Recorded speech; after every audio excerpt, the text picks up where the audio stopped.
Bailon ngayon. Magandang hapon, mga kapamilya.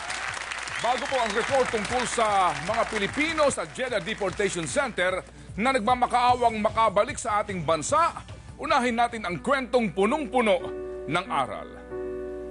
Paano nga ba lumaki ng walang patnubay ng mga magulang? Alam ko pong sadyang napakahirap niyan. Ngunit, hindi ito katwiran para gumawa ka ng mali at maligaw ka ng landas. Lalo na kung ikaw ay sumapit na sa age of discernment o edad na alam mo na kung ano ang tama at mali. Ito ang kwento ni Michael at ni John John.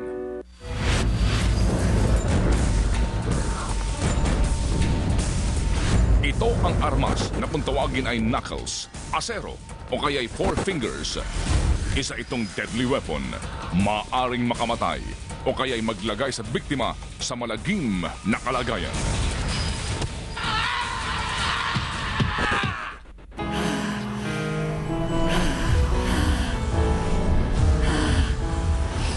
Dito ako nga, dito si Mama. Huwag ka nang iiyak. Hindi ako iiyak. Hindi. Kaya natin, dyan ako. Huwag ka nang iiyak. Hindi na. Siya si Reynaldo Salang Jr. o Jan Jan, 16 na taong gulang, pangalawa sa 4 na magkakapatid. Sa ngayon, mahigit 10 buwan na siyang nakaratay sa Bataan Peninsula Hospital. Masakit para sa akin na nakikita ko siyang nasa ganyang kalagayan. Parang napakabigat kong tanggapin na sa isang iglap lang na biglang-bigla karatay na si Jan. Dahil sa pangyayaring ito, sa isang iglap, biglang gumuho lahat ng pangarap ni Jan Jan para sa kanyang pamilya. Ano ang ambisyon ni Jan Jan? Sabi ko po kasi sa kanya, Nak, mag-aral kang mabuti para si Papa matanda na at saka para naman mabigyan mo ng kaginhawa. Sabi niya po.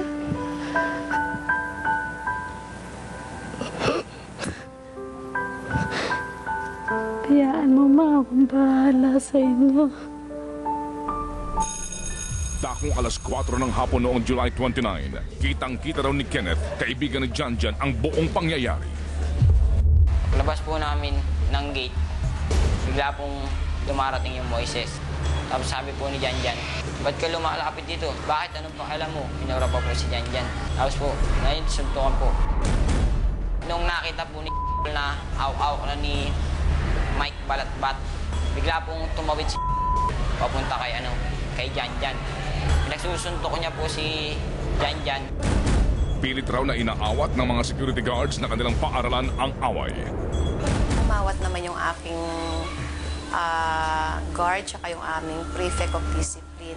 Yun nga lang dahil kasi marami yung nangaaway kay Jan Jan, 2 lang yung aking personnel. That's why they were not able to control the fight.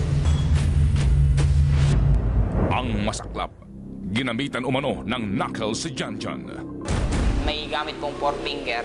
Tapos po nung pinagsusuntok niya po, sa ulo po lahat ng tamay. Ito raw ang dahilan, kaya't ngayon parang lantang gulay ang binatilyo. May ginamit na bakal dito sa anak mo dahil kasi kung hindi mababasag yung sentido niya tsaka hindi siya mapapatira ng ugat. The brain was compressed for some time. Aside from that, there is also component of traumatic brain injury or diffuse axonal injury. So, nalalamog yung utak. So, kailangan mag-heal din in the process. Sa nangyari kay Jan Jan, pangunahing suspect ang kanyang kaklase na isang menor de edad. Naitago lamang natin sa pangalang Michael, 15 anyos. Hindi ko akalain na magkakaganito. Considering na hindi naman talaga sila mga war freak na mga tao. Besides, they were friends since they were in elementary. Ayon sa mga kaibigan ni Jan Jan, isang araw bago ang naturang insidente, nagbanta pa umano si Michael kay Jan Jan sa pamamagitan ng text. Abangan daw ako sabi niya po. Bakit? Sabi ko. Ewan ko, sabi niya. Ito yung text niya, nakalagay po. Di mo ako kakayanin. Papalitin ko yung mundo mo, di kita titigilan. Ito yung tinatawag natin na bullying. Pag sinabi kasing bully, ang isang tao ay mayroong intensyon na manakit. Parang nag-e-enjoy siya na nakikita niya ang isang tao na sasaktan. Nakikita rin natin na hindi siya nagkakaroon ng simpatsya dun sa naging biktima niya. Iwalay na ang mga magulang ni Michael na parehong nasa ibang bansa. Kaya naman, ang kanyang lolo lamang ang pilit na nagtatanggol sa kanya. Mula pa sa pagkabata, nasa amin na yan. Wala kaming alam na naging trouble niya, naging away. Ayon pa sa lolo ni Michael, dapat din daw ibunton ang sisi sa paaralan ng kanyang apo. Nakitaan daw tong apo ko na nilalaro sa loob ng paaralan yung araw asero. Nakita yung nilalaro na yan, bakit hindi nyo pa kinuha? Deadly weapon yan na. Mula sa pagkakahawa kong ganyan, dahil habang inakausap ko siya, bigla niyang inagaw, sabay labas ng school, sabay takbo. Kaya nung lumabas na yun na nasa daan, hindi ko na siya pwedeng hatakin o agawin man lang uli sa kanya yun. Dahil pwede na akong ireklamo ng bata. Ang karaniwan umano sa mga bullies, may pakiramdam na sila'y naaagrabyado. Kaya't sano't anuman, gagawa sila ng paraan upang makaganti. Tinatawag tayo na isang klase ng group dynamics na pag ang isang tao nasama sa isang grupo, parang lumalakas yung loob niya. Yung mga tipong akala niya hindi niya magagawa, like yung manakit, kaya niya nang gawin. Naging biktima si Janjan ng kapusukan na ito. Kayo ba'y tinapat po ng doktor na magkamalay man po ang inyong anak? Hindi na ho siya babalik sa normal.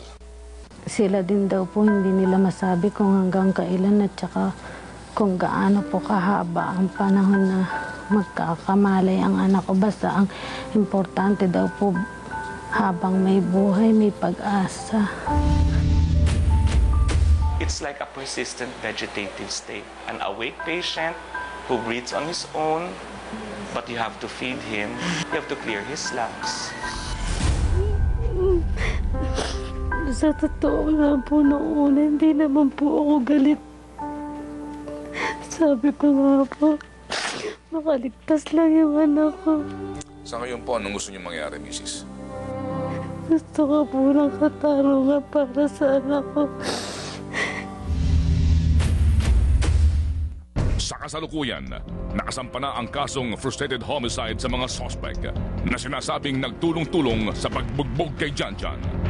Nahuli na sina Moises Pasyon at Jonathan Punsalan, ngunit nakapagpiyansa.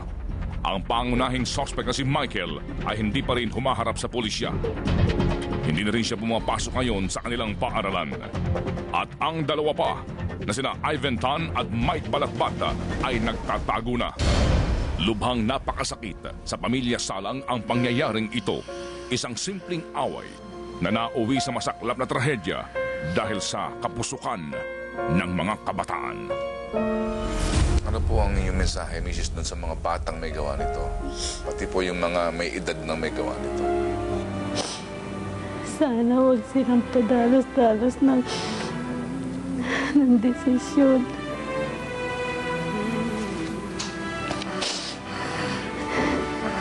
Tulad yan, hindi nila alam kung ano sinira nila sa anak ko.